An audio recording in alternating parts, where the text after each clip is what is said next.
Hello mga kabakyard, kumusta kayo? At muli nagbabalik ang inyong lingkod, GG Official TV. So ngayon mga kabakyard, marami sa akin nagre-request nito kung paano raw tayo maghanda, no, ng ating mga alaga na isasabak natin sa exam. Okay, so ako ganito lang ang ginagawa ko mga kabakyard. Sa unang araw mga kabakyard, kailangan natin piliin talaga yung gusto natin. At hindi lang yon mga kabakyard, tingnan natin yung kanilang katawan kung ito ay nasa tamang timbang na. Kasi mahirap yung medyo mabigat mga kabakyard kasi kukuha pa yan ng mga maraming atensyon sa ating mga alaga. No? So una, piliin natin yung walang issue mga kabakyard. Mas maganda kung ang yung alaga ay hindi nagkasakit, no? O hindi man lamang nagkaroon ng sipon. Yan ang medyo anuhin natin kung hindi siponin. Kasi alam niyo po mga kabakyard, pagka yung mga alaga natin na ganyan, nagaling sa mga ganyang uri ng sakit ay naku po, talagang mahirapan po tayong palakasin yung kanyang stamina. Ano? So mapapansin niyo mga kabakyard pagka kayo nagbibitaw mga kabakyard is papansin niyo namumutla na agad yung mga alaga. So yun yung mga tingnan natin, okay? So pangalawa mga kabakyard, lagay natin sa limber. Okay? Pag tayo nakapili na sa unang araw, lagay natin sa limber, obserbahan natin ang kanyang galaw. Kasi may mga alaga talaga tayo na galaw ng galaw yan. Lakad ng lakad, yun po, iwasan po natin na makapili ng ganun. Kasi sa akin, experience po natin na may problema yung inyong mga alaga. Palitan nyo po. Dapat po ang mga manok na magandang kondisyon ay yung kadalasan yung ulo lang ang gumagalaw masyado pag nasa loob ng limber. Ulo lang at tahimik, titilaok, paminsan-minsan. Ayos yun mga kabakyard, yun yung magandang senyales.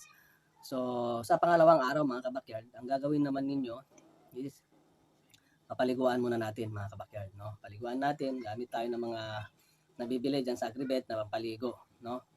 So, wala po tayong ibibigay sa kanya na anumang vitamins pag tayo pa nagpaligo, no, mga kabakyard. So, sa pangatlong araw mga kabakyard, ang gagawin po natin dyan is pupurgahin na natin siya. So, gagawin natin, huwag na natin pakainin sa umaga, diretso na sa purga mga kabakyard. At maaga na lang po natin pakainin para hindi po masyadong ma-stress yung ating alaga sa hapon. Okay? So, sa pang-apat, nasa pang-apat na tayo mga kabakyard, 4 na araw, ay dito natin gagawin yung pagba-flushing, no? Flushing natin siya, bacterial flushing. So, tuloy-tuloy natin yung bacterial flushing. Ito yung magbibigay tayo sa kanya ng antibiotic, no? Umaga, after meal, at saka hapon, after meal. Yan po, yung pang-4 na araw. So, ang patuka, mga kabakyard, mas the best pa rin sa akin ang patuka Enerton, mga kabakyard.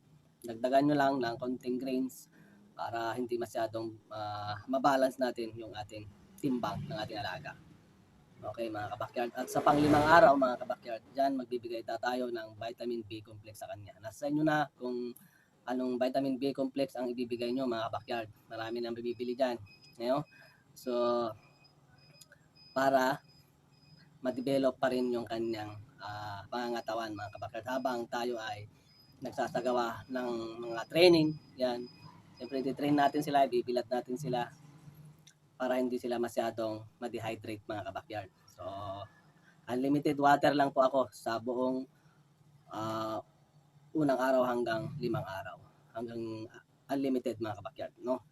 Okay, so hanggang dito na lang muna yung ating pag-share. So sa susunod mga kabakyard na vlog natin ay tatalakayin na natin yung 6 na araw hanggang 12 days yan.